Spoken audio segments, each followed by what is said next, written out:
शाम 6 बजे की 6 स्पेशल खबरों में सबसे पहली खबर पाकिस्तान के कब्जे वाले कश्मीर की दिखाएंगे।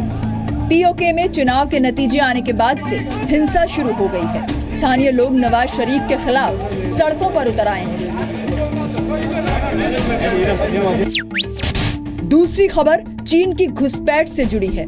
चीन अरुणाचल प्रदेश और तिब्बत के बाद अब उत्तराखंड के चमोली में भी अवैध रूप से घुसने की कोशिश कर रहा है।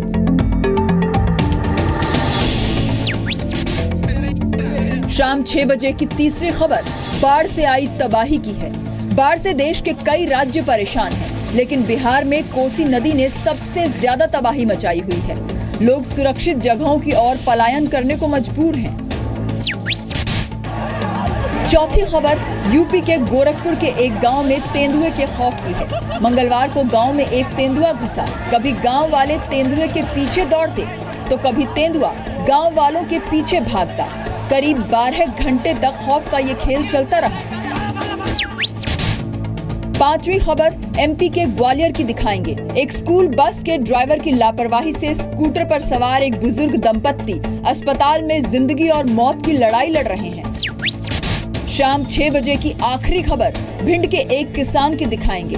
अपनी जमीन पर कब्जे को छुड़ाने को लेकर किसान जब हर जगह गुहार लगा लगा कर हार गया तो उसने गांधीगिरी का रास्ता अपनाया।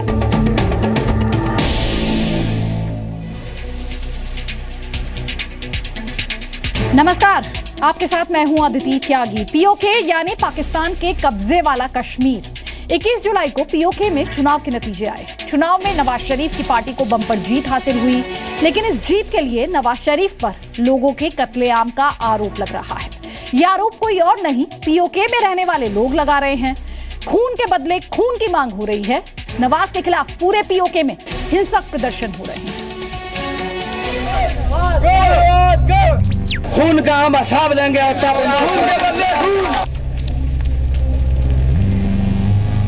ये कत्ल पे उतर आए। पीओके जल रहा है। पीओके पाकिस्तान से आजादी मांग रहा है।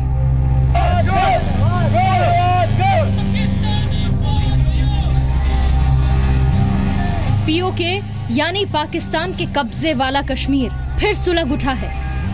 नवाज शरीफ के खिलाफ लोगों का गुस्सा भड़क रहा है। गो नवाज, गो के नारे लग रहे हैं।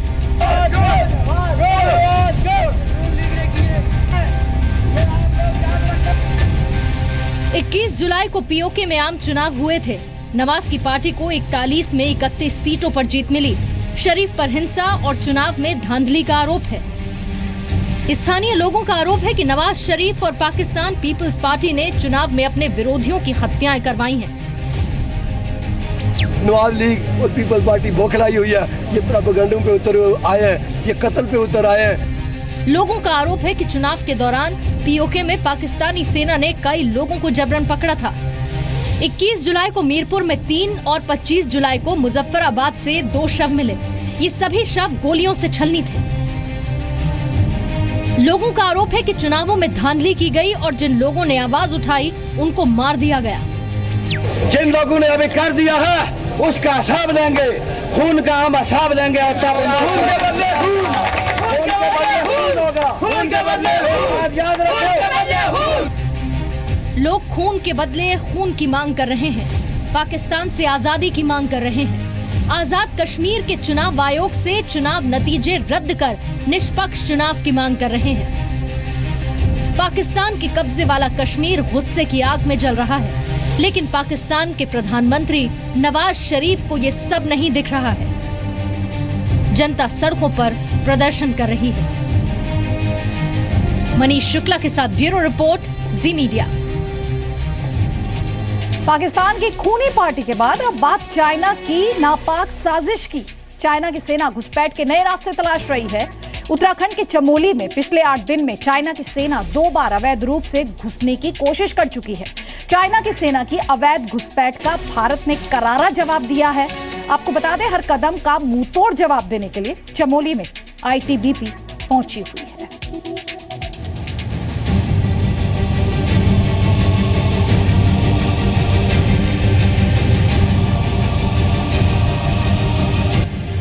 चमोली में चीन की चालबाजी।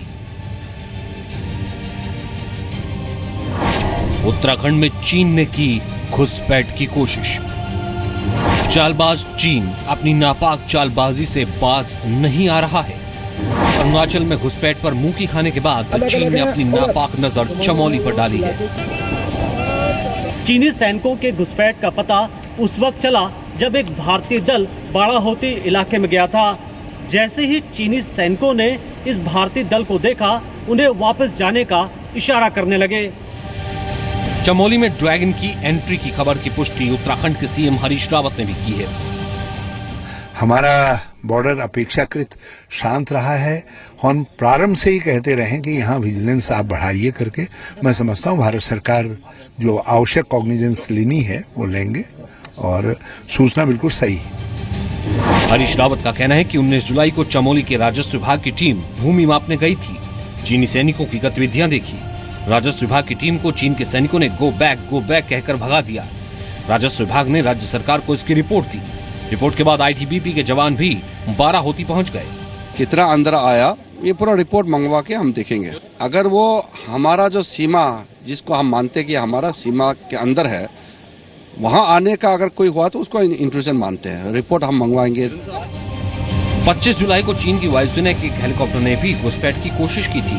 सूत्रों के मुताबिक बाराहोती में चीन का हेलीकॉप्टर करीब 5 मिनट तक मंडराता रहा। चीन की ओर से बढ़ते घुसपैठ को कांग्रेस ने केंद्र सरकार की विदेश नीति की नाकामी बताया है। ऐसी चीजें जब हो रहे हैं तो क्यों चुप बैठ रहे हैं? इंट्रूजन करता है, चाहे वो पाकिस्तान हो चाहे चाइना हो, और कौन कौन क्या करने वाले मुझे हमको मालूम नहीं। बाराहोती में आईटीबीपी जवानों ने मोर्चा संभाल रखा है।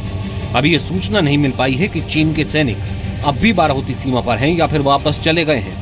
लेकिन बाराहोती में चीनी सैनिकों की घुसपैठ का ये पहला मामला नहीं है। पिछले साल कुछ भारतीय चरवाहों को चीन के सैनिकों ने अपना इलाका कहते हुए मारपीट करके भगा दिया था। कृष्ण मोहन मिश्रा के साथ मनीष शुक्ला, जी मीडिया, दिल्ली।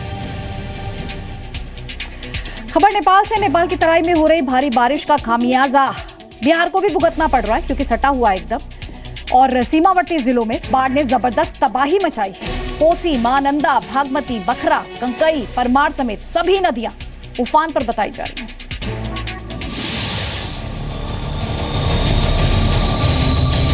इन तस्वीरों को देखकर आसानी से अंदाजा लगाया जा सकता है कि आखिर कोसी नदी को बिहार का अभिशाप क्यों कहा जाता है। भागलपुर में कोसी नदी के किनारे के गांवों की ये तस्वीर देखिए। जहां तक नजर डालें पानी ही पानी दिख रहा है। भागलपुर में कोसी नदी के अलावा गंगा भी उफान पर है, जिसकी वजह से नदी के किनारे के गांव पूरी तरह से बाढ़ में डूब गए हैं। गोपालगंज की इन तस्वीरों को देखिए। बाढ़ ने सब कुछ खत्म सा कर दिया है। लोगों को सुरक्षित जगहों पर पहुंचाने के लिए रेस्क्यू टीम लगी हुई है। रेस्क्यू टीम नावों की मदद से लोगों को ऊंचाई वाली जगहों पर पहुंचा रही है। दरभंगा जिले में बाढ़ विकराल रूप धर चुकी है। लोगों के सामने सबसे बड़ी मुश्किल है कि जाएं तो कहां जाएं। चारों ओर पानी ही पानी फैला है। भागमती नदी में जबरदस्त बाढ़ आई हुई है। लोग नाव के जरिए सुरक्षित जगहों की ओर पलायन कर रहे हैं। लोगों का कहना है कि बाढ़ हर साल आती है, लेकिन सरकार की ओर से मदद के नाम पर कोरे आश्वासन के अलावा कुछ नहीं मिलता। विराट हेल डूब करके लोग जाता है आता है। यहाँ कोई चीज का सुविधा नहीं है सरकार के तरफ से। खाने के लिए तो लोगों के घर में अनाज है, लेकिन पकाने के लिए न जलावन है न चूल्हे है। इस तरह लोग यहाँ बिलबिला रहे हैं, भूखे बच्चे और महिलाएं भी। मधुबनी जिले में बाढ़ से तबाही की तस्वीरों को देखिए। पूरा गांव पानी में डूबा हुआ है। ब्यूरो रिपोर्ट, जी मीडिया। दिल्ली के मुख्यमंत्री अरविंद केजरीवाल का गुस्सा एक बार फिर प्रधानमंत्री मोदी पर फूटा है। केजरीवाल ये कह रहे हैं कि पीएम मोदी बौखला गए हैं। केजरीवाल ने आम आदमी पार्टी के कार्यकर्ताओं से कहा कि ये बहुत मुश्किल समय है, जेल तो छोटी सी बात है, उनको मरवाया भी जा सकता है। अच्छे काम करो, जनता साथ देगी। जैसे हम लोग अच्छे काम कर रहे हैं, बिजली सस्ती कर दी, पानी मुफ्त कर दिया, स्कूल ठीक कर दिए, अस्पताल अच्छे कर दिए, किसानों के लिए कितना किया। अच्छे काम करो, जनता साथ देगी। वहाँ पे भारतीय जनता पार्टी, प्रधानमंत्री जी, मोदी जी हर फ्रंट पे फेल हो गए हैं, हर फ्रंट पे फेल हो गए हैं। एमपी के ग्वालियर में आज एक बस ड्राइवर की लापरवाही से खौफनाक हादसा सामने आया। स्कूटर पर सवार एक बुजुर्ग दंपत्ति को स्कूल बस ने कुचला। हादसा ग्वालियर के इंदरगंज चौराहे पर हुआ। रेड लाइट पर बुजुर्ग ने स्कूटर रोकने की कोशिश की, पीछे से बस ने उन्हें टक्कर मारी, जैसा कि तस्वीरों में आप देख पा रहे हैं। ट्रक टक्कर के बाद भी ड्राइवर ने ब्रेक नहीं लगाया। बुजुर्ग दंपत्ति बस के नीचे आ गए। लोगों के शोर मचाने पर ड्राइवर ने बस को रोका। बुजुर्ग दंपत्ति को बता दें गंभीर चोटें आई हैं, लेकिन वो खतरे से बाहर हैं।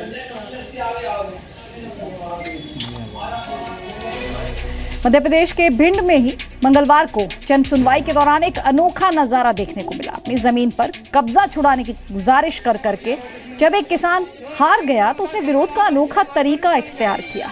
किसान भैंस लेकर एसपी ऑफिस पहुंच गया। भैंस के साथ दफ्तर में किसान को घुसते देख हड़कंप मच गया। किसान का कहना है कि थाने के टीआई से लेकर एसपी और कलेक्टर से शिकायत करने के बावजूद दबंग उसकी जमीन खाली नहीं कर रहे। पुलिस ने जांच का भरोसा दिया।